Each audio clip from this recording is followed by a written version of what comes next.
Well, thank y'all for joining today. Looks like we got a pretty small group compared to Tuesday, but that's fine. Today is pretty short and simple. We're going to talk about cold call marketing emails and how to deal with those. We're going to talk about juice jacking, and we're just going to kind of scratch the surface of artificial intelligence and tell you what I'm thinking about that. And that's something everybody's going to have to deal with at some point in the very near future. So that's what we're going to do today. The session on Tuesday only lasted about 25 minutes. Anybody has any questions, comments, please, you can just interrupt me if you wish. I think I can see everybody, so I'll keep an eye out. First thing let's talk about are just cold call marketing emails.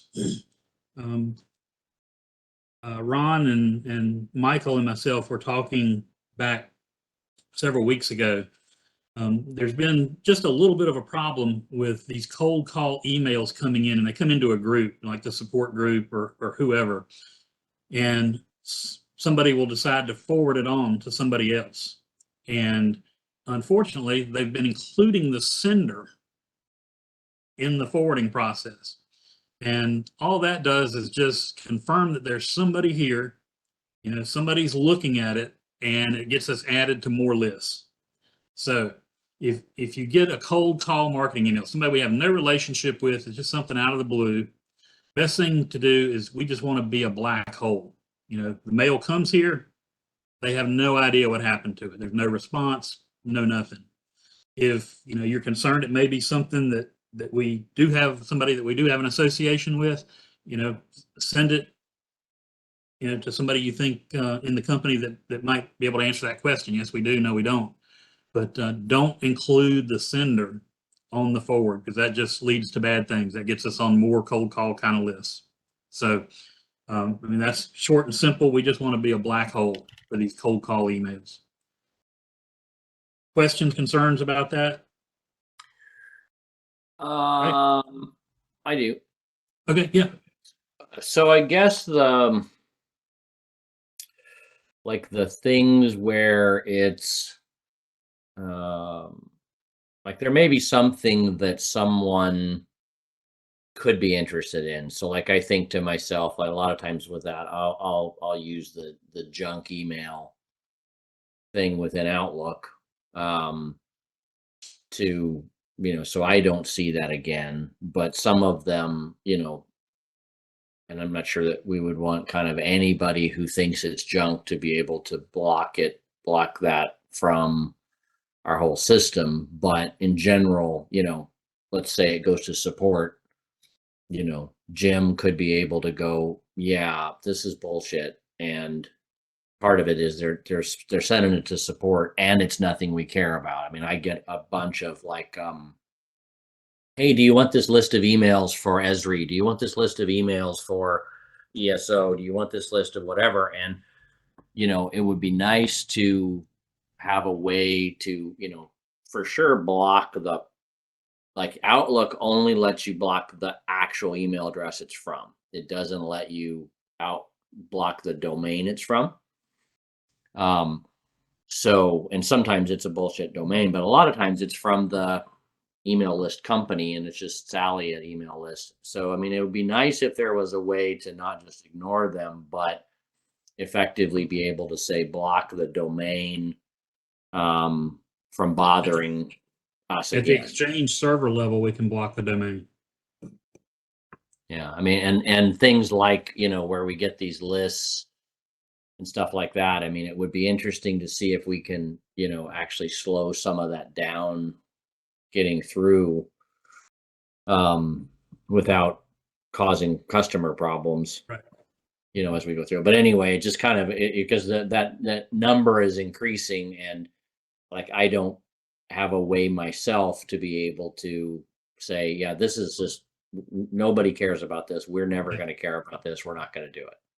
The way I deal with that is I've got pretty elaborate rules and filters set up, both on SMS text that come to me and emails. And if the sender is not in my contact list, it goes to a hold box.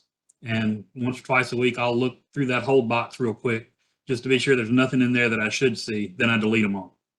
So, you know, if somebody wants to contact me, they got to be in my contact list, basically. Yeah, And no, not looking at junk. and I totally get that. What I'm trying to figure out is where can we do it so everybody doesn't have to set up all those rules and all of those Outlook emails and go through Right. that process. And you know, it's not like we're going to make it perfect, but Well, you we know, can, some of these that do it would be really nice to just be able to go, yeah, we don't, you know, our company never needs to hear from, you know, Bill's bullshit email list.com again. right. Chinese, what was it, yesterday, I think there were several, there were, Chinese, like sheet metal. Yeah, they send you a price list, you know, are you interested in any of our product kind of stuff? Yeah, I get a gazillion of those a week, it seems like. We can block domains and we can block by keywords and things of that nature at the server level, the Exchange server level. I guess the thing to do is, you know, accumulate these and build up a list if we can figure out keywords for some of this stuff. You know, we could do it that way, and certainly by domain, we can block domains at the server level. Okay.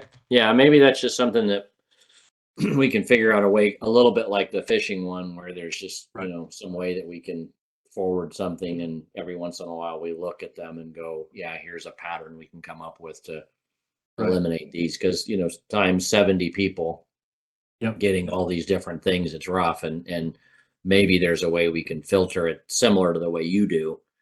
Right.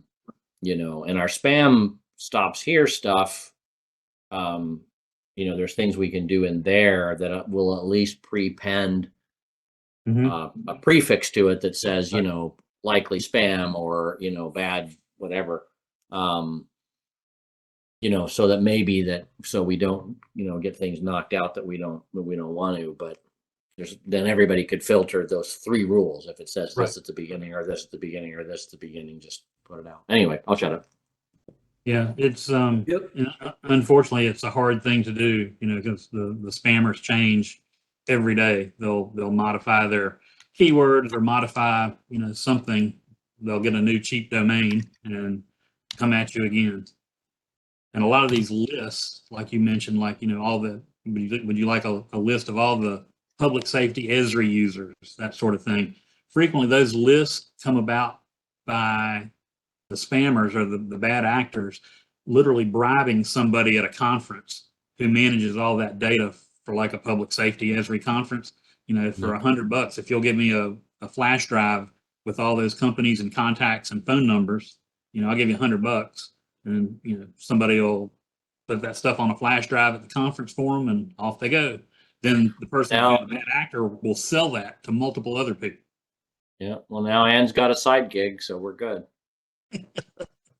Bill, this morning I received an email from a company, I believe it says screen.com, and it's CC also Mercedes. So I wasn't sure about, you know, and because of what's going on also. So I took a picture rather than forwarding the email, and I sent it to Mercedes to confirm. So I was just waiting for that step 1 before I notify you. But I'm in this meeting, and I'm just saying that maybe it is the protocol to follow, or just to sometime wait, because I know that Mercedes would definitely contact me directly. She's so good at it. Right. That is perfect, Bokar. Taking a picture and then sending somebody the picture of it, that's ideal. Okay. That way, if they do have any little tags or tracers that come out of that email that go back to the sender, you're not sending those. Right. Yeah, that's perfect. Thank you. Wonderful idea. Wonderful idea. Yeah, I mean, if anybody gets something and you're not sure about it, you know, you think it's junk, but you know, there's a possibility of it being legitimate. Yeah, you know, send it like Bokar. That's excellent. Take a picture of it and then send it in a new email to several people in the company and say, hey, is this legit or not? Then if it is, you know, forward the real email to them. But I still would not copy the sender in the forwarding. Let whoever here needs to contact them just reach out directly. Because otherwise, when you forward and you notify them, all they do is add those new email addresses to their list and resell that list. So we just want to be a black hole to the bad guys when they send us crap. Okay, great. Good discussion. Next thing I want to talk about, it's been in the news a lot the last 6-7 weeks, juice jacking. Plugging your device up to a public charger or a charger you don't own, your telephone, your iPad. In June of 2011, the FBI put out a notice that smartphones could be, the data on smartphones could be sucked out or malware inserted into phones through the charger. If the charger has been modified so that somebody has pulled the 2 data wires, there's 4 wires that go into the phone. There's a positive power, negative power, and 2 data lines. And if somebody has modified the charger and pulled those 2 data lines out, they can hook it to something else and inject things or suck things out. So that, this was what, 12 years ago, the FBI put something out about this. And, people in the tech world were aware of it, but it wasn't a major issue as far as, it happening to a lot of people. There's only 2 documented cases of this happening that I can find where somebody had their phone or their iPad either injected with something or had data sucked out of it. And so, for some reason, and nobody knows why, they put out this announcement. Homeland Security and CISA put out this announcement again about 8 weeks ago now, to be aware of the risk of using a public charger. Well, there's no new cases I'm aware of, so nobody's really sure why they put this out again. But to be safe, if you're a traveler and you're at the airport a lot, or you're in hotels or conference centers a lot, be very, very wary about using a public charger. I would not do it unless it was the last resort, and the phone's going to die kind of thing. Use your own charger. And what I do when I travel, I also carry a couple of these batteries you can get that you charge up the battery. And this backup battery essentially is able to charge your phone or your iPad a number of times. Yeah, go ahead. I muted, sorry. This is what I use. It's called an iWalk, and I think it's specifically for iPhone. It's got the lightning cable, but it's also got a circle on there for your watch as well. This thing is amazing. It lasts multiple charges. I think it's like 60 for the watch and maybe like 20 for the phone. Yeah. But I'll charge this, and then I'll use this to charge my devices. Exactly. That's the smart thing to do if you're a traveler and you don't have the ability to plug your real charger in. Backup battery, they're relatively inexpensive, and it'll charge your phone or your iPad multiple times. That way, the issues just, you don't have to deal with this issue of a public charger. Now, if you do have to use a charger you don't own, even, like you're at a friend's house or something of that nature, and you need to use their charger, in all likelihood, they're not going to be screwing with your phone unless they're compromised somehow and don't know it. They make these little widgets that you can buy. They're called data blockers. You can get them for any type plug. This is a regular full-size USB one. This is a little USB-C version. And all this does is this allows you to plug into the charger, like the female end of it here, plugs onto the charger, and then this plugs into your device. What this does is it physically blocks the 2 data wires. It only allows the 2 power wires through. So at this point, there's no known way of compromising a phone or an iPad over the power wires. You could burn it up by giving it too much voltage, but as far as getting the data out of it, you're not going to be able to do that. So these are really cheap. They're just a couple dollars each, or you can buy a bag of them in every form factor for about $10 on Amazon. So, just a nice little widget to have in your computer bag if you need it. The only big case I'm aware of this occurring happened at an airport here in the US, and bad actors had gone into the kiosk of this public charging station at the airport, and they had modified several of the chargers there, pulled those wires out, and had them going to a little Raspberry Pi computer, a little $35, $40 little tiny computer. They were using one of the power widgets in there to power their Raspberry Pi. All the others were modified so that the data cables came to the Raspberry Pi, and they had a little cheap wireless access point in there hooked to the Raspberry Pi. And the bad guy lived close enough in an apartment across the airport, about 2 miles away, was able to use a directional, highly directional, long, it's called a Yagi antenna that concentrates your reception or your transmission in a very tight area. And it's like using a telescope, sort of. He was using that and was able, had it mounted on a tripod in his apartment, right at, his deck door, basically, shooting across to the airport, and was sucking data passively out of people's phones. So he was caught through some innovative detective work and was charged and convicted and went to jail. I believe he went to federal prison for like 3 years, and then he's on 5 years supervised probation after that. Pretty serious charges. That is the only conviction and somebody going to jail I can find. I can find one other case that was prosecuted. It was pled guilty to a misdemeanor kind of thing, and got some probation. That's it. I can find no other cases in the U.S. of this being prosecuted. So I'm not sure why they put this back out as a big broadcast, to be aware of juice jacking. But anyway, it's out there. Be careful. Get a backup battery. Buy yourself a little bag full of these widgets just so you have them, and be safe. Questions, comments, concerns with that? Okay, great. Get yourself a battery. They're very inexpensive. What Ben's got there is ideal. I carry both a small one like Ben's got, and I also have a really big one that's about, I don't know. Yeah, there you go. That kind of size. So about 10 inches tall and half an inch thick, and 6-7 inches wide. And it's able to recharge.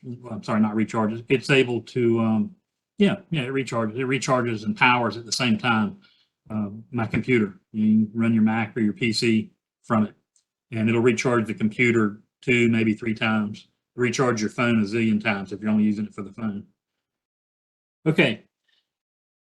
AI, artificial intelligence, machine learning, very, very hot topics since November when ChatGPT was turned loose. Kevin, Lee, and I had a discussion the other night about this, something we've got to address very rapidly. People want to start using it, for programming, for data analysis, really cool stuff. It can think of things, do things that we would not think of. Nobody's really sure how this stuff works internally. The other bad aspect of it is in the whole United States right now and in Western Europe, there's maybe 200 people that are working on the safety, security, ethics, and morality side of this technology, of how to control it, what's right, what's wrong. And there's thousands of people working on developing and expanding the technology. So there's a fair amount of concern that this technology is getting away from us and is going to become a danger. The biggest indicator to me of that, Jeffrey Hinton at Google resigned last week, and he was the head of their AI project at Google, and he's the godfather of all of this AI. He started working on it back in the 70s, and ChatGPT and Google's version and 2 or 3 other versions that are out there now, the basic core underpinnings of this technology is what he developed back in the late 70s, 80s, into the early 90s. And he's, I believe, 75, 76 years old. Very, very smart man, obviously. He, in an interview last week, said he felt that he now regrets his life's work because this technology is getting away from us. It's been introduced too soon. There's too few controls. There's too few people working on the safety, security, morals, and ethics side of how to manage this, how to deal with this. And yesterday he spoke for the first time unencumbered. He was free to speak however he wished at MIT's Emerging Technologies Conference in Boston, or I believe it was in Cambridge, actually, where MIT is. I watched the presentation. It was an excellent presentation. And he, along with a growing chorus of other people, are afraid that this technology, if we don't act now and keep it in check, could eradicate civilization of humanity on the planet within 100 years. That this stuff could grow beyond us and decide it doesn't need us and create machines to get rid of us. Now, this all sounds like science fiction, but there's a growing chorus of really smart people that have helped develop this technology that are now sharing this view. Now, my immediate concerns are there's a whole bevy of security problems that come into play, both with bad actors using this technology to attack us and us using it internally for development work, new ways to build things. It can think of stuff we'd never think of. And the possibilities are really exciting with that. But in the process of experimenting and developing, we've got to be super, super careful that we don't have data leaks going out to these third parties that run this technology. Already there's a couple big instances of cases where big companies have leaked a lot of data they shouldn't have leaked. And this can be a growing problem. We're also starting to see a chorus of companies now trying to come to terms with how they're going to manage this technology internally for use in their operations or use in product development. Samsung's a big one this week that has said, we're not going to use it. They're barring its use within the company. And that may change at some point in the future, but for the immediate time or right now, they're barring its use. Kevin and I are trying to get the ball rolling to get the key folks from the company together and look at this technology and develop some guidelines of how we're going to implement. And, I think we've got to put our toe in the water and start to experiment with it and see how we could develop some new things, learn some new things. Bokar, I know, is very interested in using it.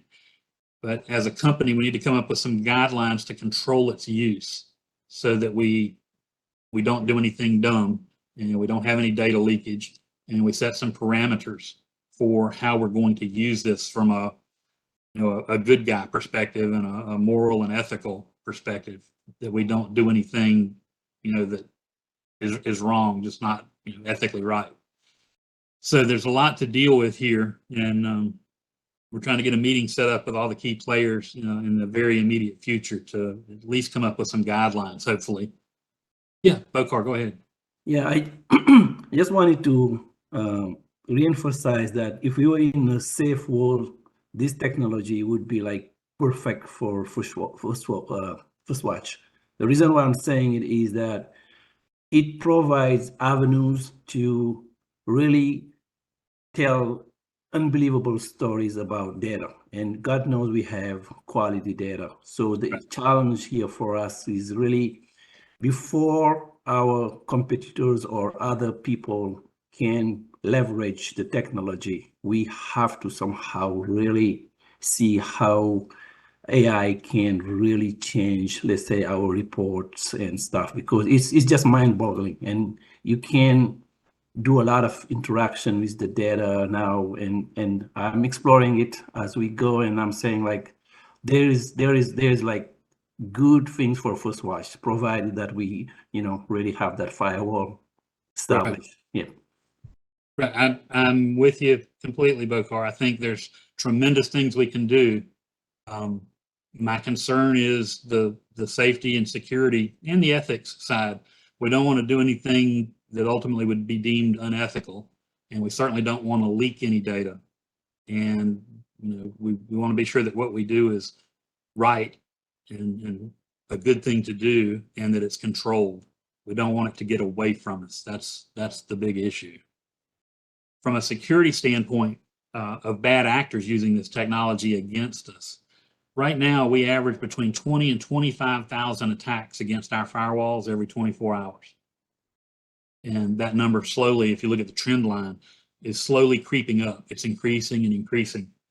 And I'm afraid as bad actors start to use AI, they're going to be able to modify these automated attacks they create that are going to get the feedback from firewalls. How does a firewall respond?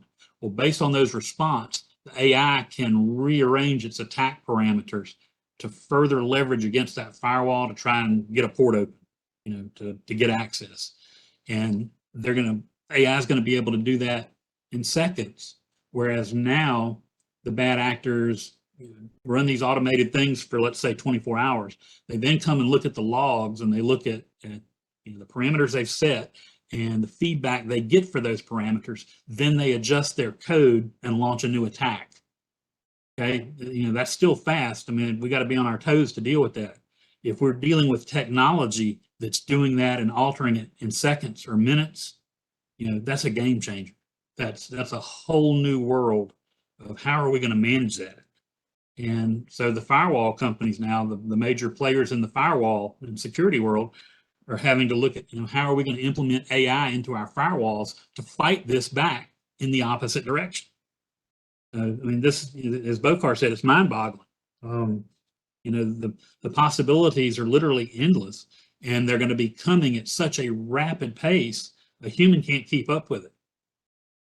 And, I can envision, a year from now, 2 years from now, we might be dealing with 100,000 attacks every 24 hours, maybe more. And that's frightening. If you've got some sort of intelligent system behind that is altering the attack literally in real time. There's some real challenges coming up. So I just wanted to get AI out there. We can discuss it a little bit. I mean, obviously we could talk for a week, for 12 hours a day about AI and only scratch the surface of it. But there's not nearly enough people working in the industry now that are working on the safety, security, and the ethical side of how do we manage this. It's sort of been turned loose. It's got free reign right now. As a company, we need to develop some guidelines of how we're going to use it internally, make sure that we're safe, that we're ethical. It certainly can do wonderful things for us, but we got to have some guidelines. And my big concern is some of our folks start experimenting with this on their own, and they're doing it on their work machines. All of a sudden, we could have something developed that's leaking data. We don't know about it. It's bad. So it's something we've got to look at and figure out how we're going to handle it. It's out there. We've got to deal with it. So we may as well grab the bull by the horns at this point before the sled gets too far down the hill. Questions, comments, concerns? It's very hard not to draw a relation between Hinton and Oppenheimer and this whole feeling that the technology is just further ahead than is safe. It's a little intense. Absolutely. And the thing is, we don't understand how it works. We understand how it's built, but nobody, even Jeff Hinton doesn't understand how it's working. It's not like you program, it's not like writing a computer program to solve a problem or create a report or a web page. Once you link these things together, it creates a neural network that's actually doing its own thinking and learning. And we don't understand that process. And that's frightening. So, coders 10 years from now, we may only need 1/10 of the coders in the world that we currently have, because this technology can create the code. It's exciting, but it's also very frightening. I would like to think that it couldn't grow to the point that it takes us over and wipes out humanity, but I don't know. Got some really smart people thinking we need to put on the brakes and take a real serious look at this. I'm certainly not smart enough or in the realm of these guys that are on the cutting edge of developing this, like Mr. Hinton is or Dr. Hinton is. But I fully understand the potential ramifications, and I understand how it could help us. I also understand how it could hurt us very badly. So it's out there. It's in the news. Obviously, you've heard about it. All of the news, at least a couple times a week has something AI related on the evening news. CNN, MSNBC, all are running stories about AI. They've picked up on the story about Jeff Hinton leaving and Google, and he's the godfather, and he's now concerned about his life's work, regrets his life's work. That's pretty significant. So keep an eye on it. We're trying to get the key players from the company together as soon as we can to start to develop some sort of guidelines of how to deal with this issue, because we've got to get into it. And keep everybody posted as we do that. Questions, comments, concerns? I cannot just today relax about this meeting, because what I'm seeing, because I just came to the game late, I realized the power of GPT just about a month or so. And I called my son right away, who is in college. I told him, he said, "Oh, Dad, forget about it. We knew about this since November. You're too late and stuff." I say, "Okay, so let me tell you what he does." He told me everything. And then right away, I was saying, like, we working with customers and they have the same information that we have. So the challenge for First Watch now is really how we can make sure that, we will not be bypassed. And that's why I'm saying, like, it's really a big concern right now where I'm sitting, and I was thinking maybe we have already gotten somewhere, but I guess there's some emergency about doing something about this. I just wanted to say that. Thank you, Bokar. Yeah, in the education world, teachers are, in a scramble about how to deal with this technology. The kids are going to use it to write reports and that sort of thing. So it's, saying no, you can't use it, you can't do that. It's just not realistic. So what the smart educators are doing at this point, there's already some conferences out there that are available for educators, is letting the kids use AI in the process of papers, reports, and their learning, but also still making them write things in addition to what AI has generated. Still making them think and write things outside of what AI has written. The AI companies have released software that currently they can detect their own AI written materials, and they're making those available to the education world so that teachers can determine, is this AI written or is this entirely student written? So if that technology is good enough and they can maintain that, then I can see where, a student would use the AI to create part of a complex report, but then they take a lot of that information AI has created and they come up with their own thesis of what it's saying. So, the education world, they're already having to deal with it in a major, major way. Kevin, please go ahead. Yeah, you guys can hear me now? Yes, sure can. Okay, perfect. How do I take the hand down? That's weird. Okay. So we're in a quandary, right? Damn if you do, damn if you don't. The balance view on this is to take in the good as well as the bad, to balance it out, to know what's possible and also what's bad about it. So anytime we upload, for example, a set of code, we are exposing that, and AI will remember. Just know that.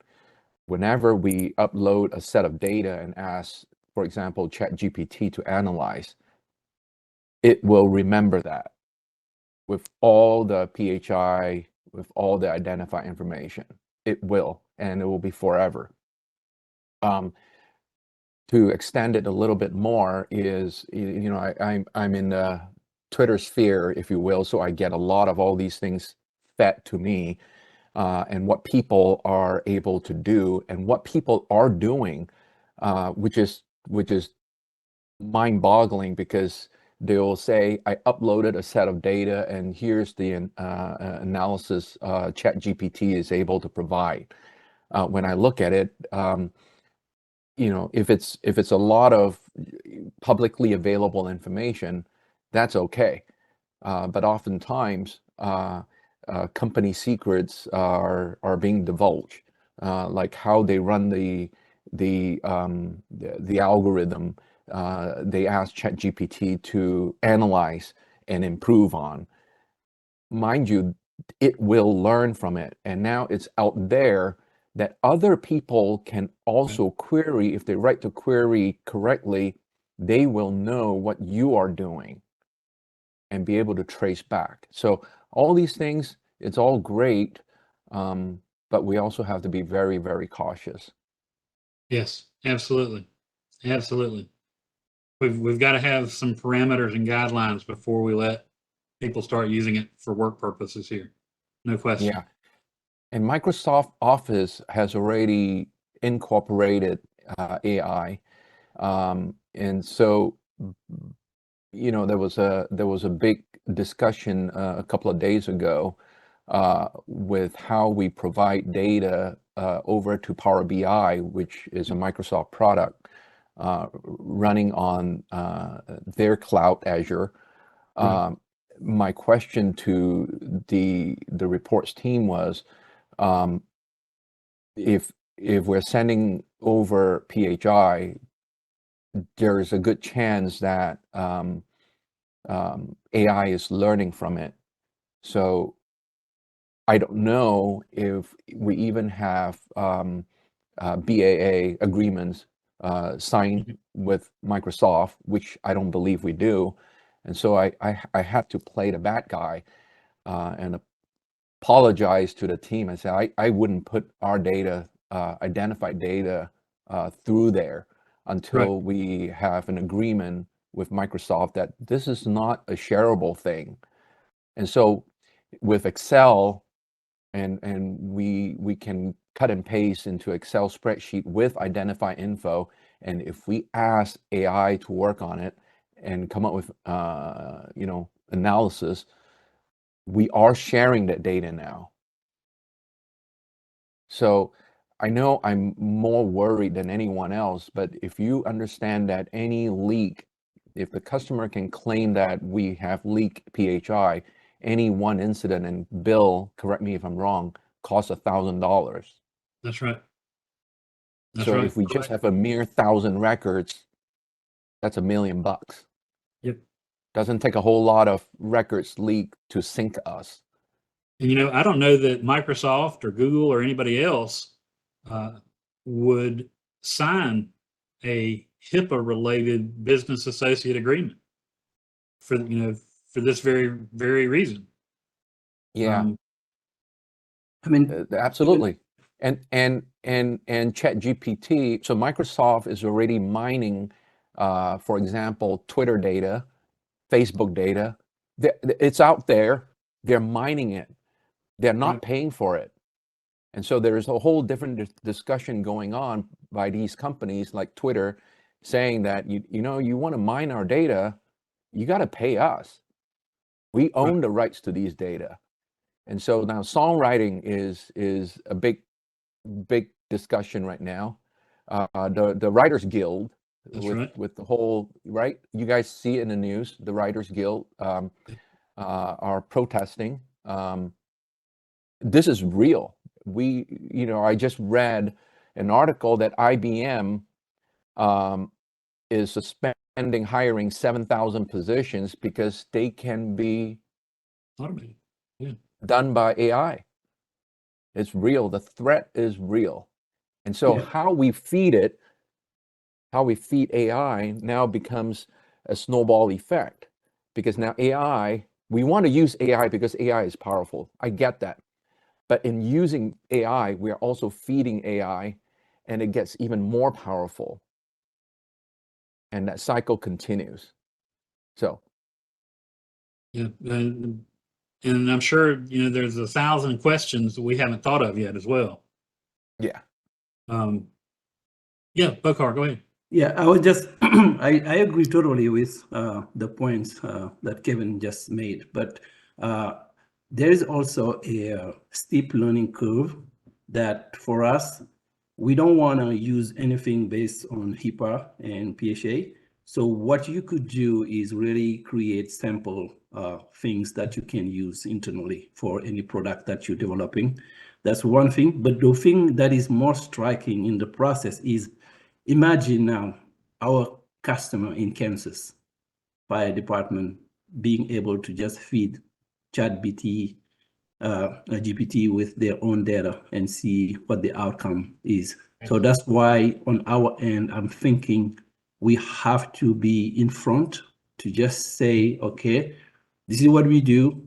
Can we learn from what is good, like Kevin said, and then how we can leverage now the downside of it, and we have to probably act so quick the way I see it, because there's so many things that become like all of a sudden overnight you wake up in the morning and then LSTM prediction is here, so you don't need demand analysis the way you used to need it, so you can consume it differently. So those type of things. Right. You're right, Bokar. You're not wrong to think that. That's why, we are in a damn if you do, damn if you don't spot. We're backed into a corner. We have to act. But what is right, and that's what Bill was referring to, is probably a set of policies. And you may not like, the entire policy, but it's to help keep us safe. There's AI. There's this open. Well, it's no longer open AI, right? But there's this AI out in the wild, and there's also targeted AI that we can utilize to help with our analytics. And by targeting, I mean, if it's AI that you implement in-house for a specific purpose, and I'll give you an example. If I'm trying to match a name, Kim Hunt with Kimberly Hunt, or Kimberly T. Hunt, and AI tells me that with high confidence, these three names refer to the same person, that's very targeted. That's very targeted. I can sign up for a kind of a service out there, but I also have to be careful. If I use an external service, I'm intentionally passing a patient name. Right? And so all these questions, I can't say all of us have the same kind of worry, same level of scrutiny over what we can do versus what we cannot do. And so this whole education now, the initial awareness that Bill is trying to bring it out, is to make us more aware, kind of like the spam mail, the phishing emails that we've been gradually trained on. And perhaps this is something we need to be trained on as well. Yeah, I think this is an issue or a problem or development, however we want to look at it. And this is a key point of inflection in technology. This changes everything moving forward. And 5 years ago, 10 years ago, we didn't have to worry about this sort of thing. Well, it's here, and now we do, and it's changed everything fundamentally. So, I'm not only worried about people attacking us with it and that sort of thing. We probably are going to make mistakes in using this technology, and I'm concerned about the ethical and moral part of this. We want to always be acting in a ethical and moral manner, so that if we do wind up in court for some reason, we've had a person, a policy, training that we are always trying to act for good. We have a multiple review process, that sort of thing. We don't want to show up in court being sued by somebody for leaking their data, and we haven't strongly addressed the ethical and moral issues of what we're doing. That aspect would help us in court if we are looking at the moral and ethical aspect. So it's a complicated problem, and it's going to take a lot of thinking, a lot of working to come up with some guidelines. But we need to do it. We need to start doing it very quickly. They have the GPT-4 version, which is the latest. So, and it's not free, that one. I'm just wondering if that one comes with more security issues, or like a sort of contract between the companies and Microsoft, and I've been wondering the same thing, Bokar. I do not know, but No. I've wondered the same thing. So what I gathered from Twitter Sphere is the paid version, Bokar, affords it more CPU, responds faster. I don't know if you play around with ChatGPT, the free version. It makes you wait, and a lot of times I even get no, you can't do much right now because we're Overloaded. you know Yeah, busy. yeah, Yeah. overloaded. Yeah. Yeah, and so but other than that, it's the same. It learns from the same feed, if you will. Okay. All right. Right. Okay, so they're just applying more horsepower to you, basically. Correct. Yeah. Correct. Okay. Questions, comments, concerns, great discussion.